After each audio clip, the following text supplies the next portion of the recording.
주영석 기자의 뉴스 속으로. 뉴스 속으로는 예방과 치료의학도 최고, 리퍼도 최고, 시니어 어르신들에게 서울 메디칼 그룹이 최고, 서울 메디칼 그룹 제공입니다. 네, 도널드 트럼프 대통령의 탄핵을 추진하고 있는 연방 하원이 내일 모레 31일 목요일에 탄핵 추진 이후 처음으로 탄핵 관련 결의안을 표결에 붙일 예정입니다. 민주당은 이번 표결로 탄핵에 대해서 트럼프 대통령 등 일각에서 제기하고 있는 불법적으로 이루어진 의회 쿠데타 등의 주장이 힘을 잃을 것이라고 생각하고 있는 반면에 공화당은 탄핵이 추진된 지 한 달 이상이 지나서야 표결이 이루어진다는 것 자체가 이번 탄핵의 불법성을 드러낸다고 지적하면서 표결에 협조하지 않을 것임을 분명히 했습니다. 조기석 기자. 네, 안녕하십니까. 이 트럼프 대통령 탄핵 추진을 놓고 말도 많고 탈도 많습니다만은 결국 민주당이 표결을 하기로 했네요. 네, 일단 표결하기로 했습니다. 31일 지금 말씀하신 대로 내일 모레 목요일 날 트럼프 대통령 탄핵 관련 결의안을 표결에 붙일 예정입니다. 네. 탄핵 추진한 이후에 첫 번째 표결이고요. 민주당은 그동안 이제 청문회 등을 통해서 탄핵 절차를 진행해 왔는데 이제 어느 정도 일단락됐다고 보고 다음 단계 넥스트 페이스로 이제 넘어가는 그런 과정이라고 설명을 하고 있습니다. 이와 관련해서 낸시 펠로시 연방하원 의장이 어제 동료 하원 의원들에게 서한을 보내서 31일 목요일 있을 표결에 대해서 설명을 했습니다. 그 서한 내용을 보면 이번 결의안은 법적으로 반드시 필수적인 것은 아니다 이런 얘기를 하고 있습니다. 네. 그렇지만 그 트럼프 행정부의 비협조로 인해서 일부 절차에 차질이 빚어지고 있기 때문에 그런 현상을 타파하기 위해서 표결에 들어간다 이렇게 얘기하고 있고요. 그 문서 제출 거부라든가 증인 출석 방해, 적법한 소환장 무시 같은 것을 예로 들고 있습니다. 네. 그래서 이러한 방해 행동을 하지 못하도록 결의안을 표결에 붙이는 것이다 얘기해서 이 결의안을 표결에 붙이게 되면 아마 그 내용이 그런 이 절차적인 문제라든가 앞으로 어떻게 진행하겠다든가 그런 부분을 이제 결의안으로서 표결에 붙이려 하고 있고요. 그것이 이제 표결을 통해서 확정이 되면 그러면 이제 더 이상은 트럼프 대통령이나 백악관 쪽에서 또 공화당 쪽에서 반대할 수 없을 것이다 이렇게 지금 생각을 하는 것 같습니다. 그렇지만 이제 구체적인 결의안 내용이 무엇인지에 대해서는 좀 밝히지 않았는데요. 이제 그런 부분이 이제 곧 나올 것으로 보여서 좀 주목이 되고 있습니다. 네, 네. 사실 그동안은 결의안 없이 탄핵 추진을 계속 해오고 있었잖아요. 근데 이번에 탄핵 결의안을 이제 하겠다고 하는 거는 명목상으로는 방해 안 받고 우리끼리 탄핵을 하겠다 그런 건데 실질적인 이유가 있을 것 같아요. 네, 그렇습니다. 이 연방하원 같은 경우 지금 말씀하신 대로 그동안 표결 없이 계속 탄핵 절차를 진행해 왔어요. 그래서 한 달 정도가 좀 지났죠. 청문회라든가 이런 것을 실시해서 청문회를 통해서 트럼프 대통령의 그 우크라이나 스캔들과 관련된 그 사안들을 연방하원이 계속 조사를 해왔는데 그동안은 청문회가 진행돼 왔지만 비공개였습니다. 그 중요한 청문회 같으면 CNN 같은 방송인 뉴스 전문 채널이 계속 그 아침부터 저녁까지 생중계 방송을 하는데 그런 걸 볼 수가 없었어요. 왜냐하면 비공개였기 때문에. 그래서 이 청문회 관련한 내용을 계속 리포팅을 했지만 실제 청문회를 우리가 직접 볼 수는 없었습니다. 근데 이제 탄핵과 관련해서 다음 단계로 넘어간다. 넥스트 페이스로 넘어간다 하면서 공개적인 청문회로 이제 전환을 해야 하는 시점이라고 얘기하고 있습니다. 따라서 탄핵과 관련된 조사를 이제 공개로 전환해야 하기 때문에 비공개로 할 때보다는 아무래도 좀 정치적인 부담이 더 커진다고 볼 수가 있겠고요. 그래서 공개로 전환하는 시점에서 이제 결의안을 표결에 붙여가지고 결의안이 표결을 통해서 통과가 됨으로써 민주당 입장에서는 정치적인 부담을 덜으려고 하는 것 같습니다. 그동안 트럼프 대통령이나 백악관 공화당 쪽에서는 불법적인 탄핵 조사다 이걸 강조해 왔습니다. 민주당이 단독으로 진행한다는 것을 굉장히 지적했어요. 기억하시겠지만 한 달여 전에 낸시 펠로시 연방하원 의장이 성명을 발표했잖아요. 일방적으로 선언했습니다. 탄핵에 들어간다. 근데 거기 그 탄핵에 들어간다는 일방적인 선언이었는데 아시다시피 낸시 펠로시 하원 의장도 민주당 소속이고 연방하원도 민주당이 다수당으로서 장악하고 있고 그런 상황에서 그렇게 이 일방적인 선언을 통해서 탄핵에 들어갔기 때문에 그 탄핵에 대한 그 적법성 논란이 계속 있어 왔습니다. 그리고 이 여론조사가 물론 그동안 한 달여 탄핵이 계속 진행되면서 여론조사상으로 탄핵에 대한 찬성이 계속 높아지고 있다고 하고 있지만 결론적으로는 지금 탄핵에 대한 찬반이 엇갈리고 있습니다. 네. 그러니까 지금 뭐 탄핵의 여론이 높아졌다고 하지만 거의 대부분의 여론조사를 보면 5대5 정도예요. 뭐 50%가 나올 때가 있고 51%가 나올 때가 있고 뭐 49%가 나올 때가 있고 하지만 대략은 5대5 정도라고 볼 수가 있겠는데 이 시민들의 탄핵에 대한 그 찬반이 팽팽히 갈리고 있는 이런 상황 자체가 민주당 입장에서도 좀 부담스럽다고 할 수밖에 없는 거고요. 민주당이 독자적으로 지금 추진하고 있는 상황에서 압도적으로 탄핵에 대한 찬성 여론이 나와야 그래도 힘을 받는데 5대5라는 거는 사실은 굉장히 좀 부담스러울 수밖에 없다는 거고 사실은 그 탄핵에 들어간 이후에 지난 한 달여 동안 뭐 CNN이 지금도 계속 그 이 탄핵 관련 보도를 하고 있습니다만 CNN이라든가 뉴욕타임즈라든가 워싱턴 포스트라든가 미국의 주요 언론들이 일방적으로 어떻게 보면 민주당 편을 들면서 탄핵과 관련해서 트럼프 대통령을 공격을 하고 있는데 그런 분위기에서도 지금 여론조사상으로 5대5 정도라고 한다면 이거는 사실은 굉장히 좀 부담스러울 수밖에 없는 거예요. 이렇게 일방적으로 언론이 그 탄핵에 대해서 트럼프 대통령에 불리하게 지금 보도를 하고 있는 점을 감안한다고 한다면 이 민주당 입장에서도 탄핵에 반대하는 여론이 생각보다 만만치 않다. 분명히 그걸 느끼고 있을 겁니다. 그렇기 때문에 표결을 통해서 정당성을 확보해 둬야 되겠다. 이제 지금 이 시점에서는 그래야 공개로 전환했을 때 나올 수 있는 트럼프 대통령이나 공화당 쪽의 반격이나 그런 비판을 넘길 수 있다. 이런 생각을 지금 하는 것 같습니다. 그래서 본회의, 그러니까 연방하원 본회의 표결을 통해서 불법이라는 그런 논리를 차단하겠다. 어찌됐건 연방하원에서 표결을 통해서 트럼프 대통령 탄핵을 추진한다는 결의안이 통과된다면 어찌됐건 형식적인 합법성을 얻을 수 있다. 이렇게 생각을 하는 것 같아요. 그래서 이번에 연방하원이 그러니까 민주당이 주도하는 연방하원이 표결을 지금 하려고 하는 것이고요.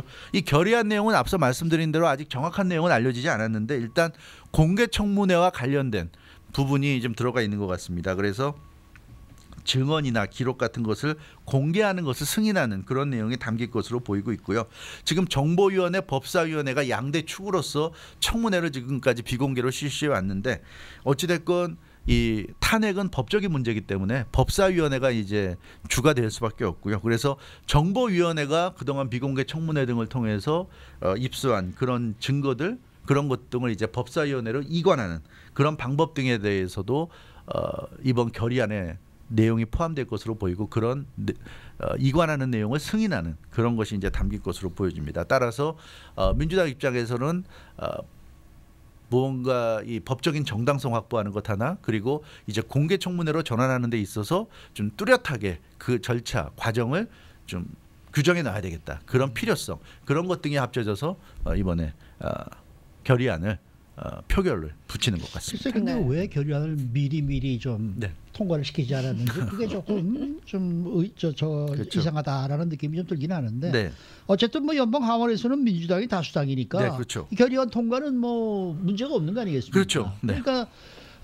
문제가 없지만은 또 공화당은 소수당으로서도 또 목소리를 높이고 있는 그런 상황이란 말이에요. 굉장히 목소리를 높입니다. 그래서 공화당의 지금 연방하원에서 공화당의 원내대표가 케빈 메카시, 캘리포니아 연방하원 의원이죠. 현재 공화당 연방하원 원내대표인데요. 어제 민주당이 이제 표결에 붙인다는 발표를 하니까 자신의 트윗으로 조목조목 반박했습니다.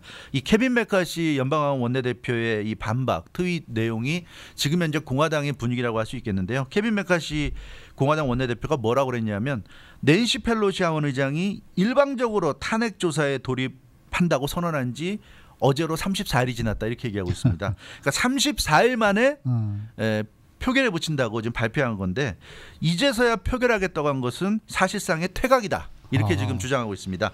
백트래킹이다 이렇게 얘기하고 있어요. 그러니까 민주당이 퇴각한 것이다. 지금까지는 뭐 표결 같은 거 신경 안 쓰고 계속 밀어붙여 왔는데 이제 한 달이 이상 지난 지금에 와서 표결한다는 것은 사실상의 퇴각이다. 민주당이 퇴각한 것이다. 백트래킹한 것이다. 이렇게 얘기하고 있고 이번 탄핵 조사가 시작부터 잘못이었고 문제가 있다는 것을 자인한 것이다. 민주당 스스로 자인한 것이다. 이렇게 지금 케빈 메카시 원내대표가 지적을 했습니다. 그렇지 않다면 이제 와서 굳이 표결에 붙인다는 그런 결정을 할 이유가 없다. 이렇게 지금 얘기를 하고 있고요. 따라서 공화당은 결코 민주당의 잘못을 합법화시켜주지 않을 것이다. 이런 얘기까지 했습니다. 민주당은 그러니까 실제로 탄핵 추진하고 나서 한 달 이상 지나서 지금에 와서 이제 결의안을 표결에 붙이겠다고 하고 있는데 여기에 절대로 공화당은 동조하지 않을 것이고 절대로 민주당의 합법 어떤 탄핵의 이 정당성을 부여하는 이런 과정에 동참하지 않겠다 그런 점을 분명히 했고요. 아주 더 심한 말도 했죠. 낸시 펠로시 하원 의장과 애덤 쉬프 민주당 정보위원장이 가짜 탄핵, 쉐임 임피치먼트에 대한 책임을 져야 한다 이런 얘기까지 했어요. 그래서 이 케빈 메카시 원내대표는 아주 이 조목조목 반박을 했고요. 이 지금의 탄핵을 가짜 탄핵이다, 쉐임 임피치먼트다 이렇게 좀 규정을 하고 있습니다.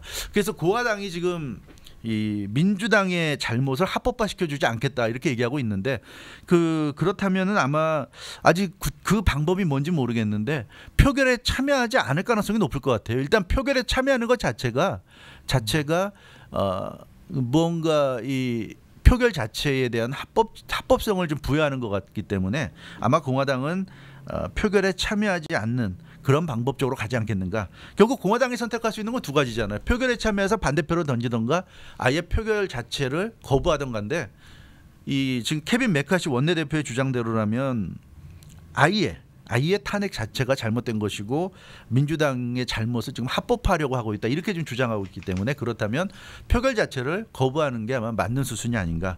따라서 공화당은 표결에 참여하지 않을 가능성이 지금으로서는 높아 보이는 것 같습니다. 그렇게 되면 물론 민주당이 연방하원에 압도적인 과반수를 차지하고 있기 때문에 민주당 의원들만 표결에 참여해서 과반을 넘길 수가 있어요. 그렇게 되면 결의안은 통과가 되지만 그러나 기록상으로 명백하게 공화당은 표결에 참여하지 않고 민주당만으로 탄핵 결의안을 통과하게 만들므로써 민주당이 다수당의 지위를 남용해서 정파적인 탄핵을 추진했다는 증거를 남기려고 하지 않겠는가. 지금 그렇게 보여집니다. 그래서 공화당의 전략은 아예 표결에 불참하는 것.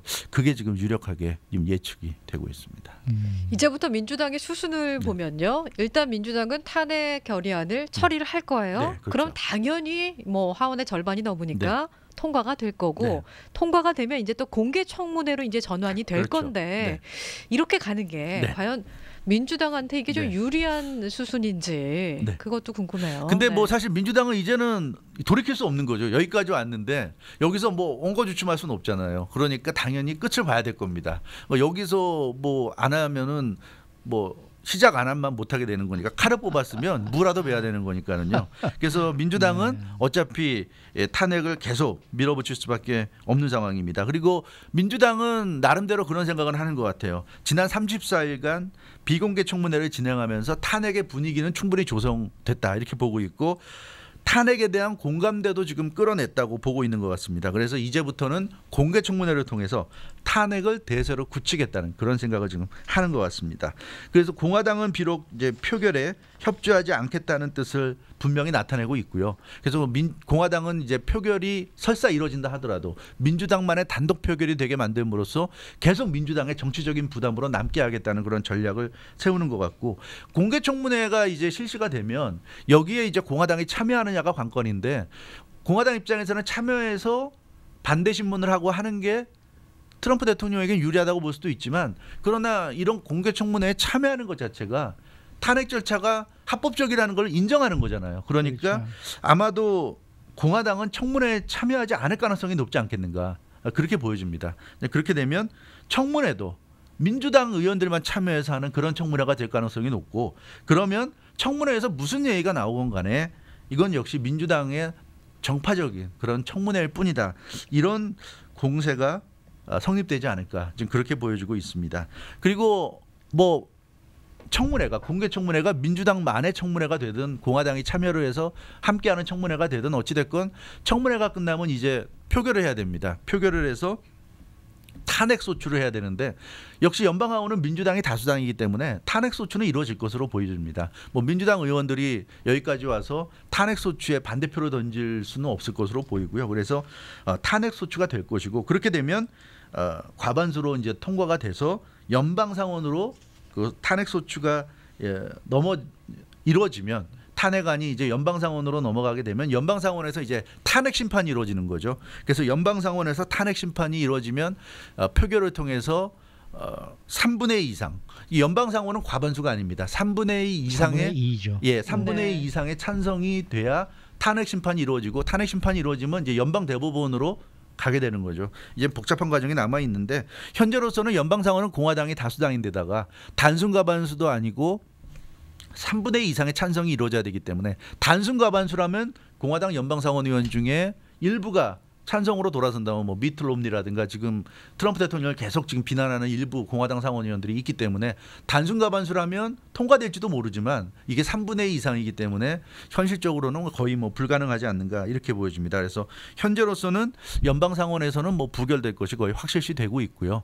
지금 상황에서 공화당 상원 의원들의 다수가 트럼프 대통령 탄핵에 찬성할 가능성은 없다. 더군다나 지금 여론조사 이렇게 일방적으로 지금 언론들이 탄핵 보도를 하고 있는 가운데서도 여론은 5대5 정도로 팽팽한 이런 상황이기 때문에 이런 정도 분위기에서는 탄핵이 연방상원을 통과할 가능성은 없다. 네, 그렇게 보면 연방하원에서는 통과가 되고 연방상원으로 올라가서 연방상원에서 부결되는 그런 결과가 유력해 보이고 연방상원에서 탄핵이 부결되면서 바로 이제 2020 대선 캠페인으로 이제 돌입한다. 이렇게 보는 것이 맞을 것 같습니다. 근데 이 과정이 그러니까 연방하원에서 되도록 빨리 이 과정을 좀 끝내고 싶어요. 민주당도 좀 부담스럽기 때문에 이걸 길게 끌고 가면 갈수록 자기들에게도 정치적인 짐이 되니까 빨리 끝내고 하고 싶어 하니까 연방하원에서 빨리 통과가 되면 올 연말이 끝나기 전에 올 연말이 지나기 전에 연방상원에서도 탄핵 심판해서 결정이 내려질 수도 있고요. 그게 그래서 아마 올해가 되기 전에 이 탄핵 전국이 끝나면서 이제는 완전히 이제 대선 전국으로 가지 않을까 이제 그런 예상을 우리가 해볼 수가 있을 것 같습니다. 네. 지난번에 그 누구죠? 저 흑인 하원 법사위원장이었나요? 일라이자 커밍스. 네. 예. 그분이 별사하고 난 다음에 약간 좀 힘을 좀 잃었다라는 느낌이 좀 들기도 해요. 민주당 쪽에서 말이죠. 네. 그 사람도 아주 강경파였죠. 네. 강경하게 이 저 탄핵을 해야 된다는 그런 주장을 했던 분이었는데 네. 그분이 돌아가시면서 약간 좀 열기가 좀 주춤하고 식었다라는 있죠. 네. 느낌이 좀 들기도 해요. 네, 그런 네, 수고 것도 있죠. 많으셨습니다. 주영석 기자였습니다.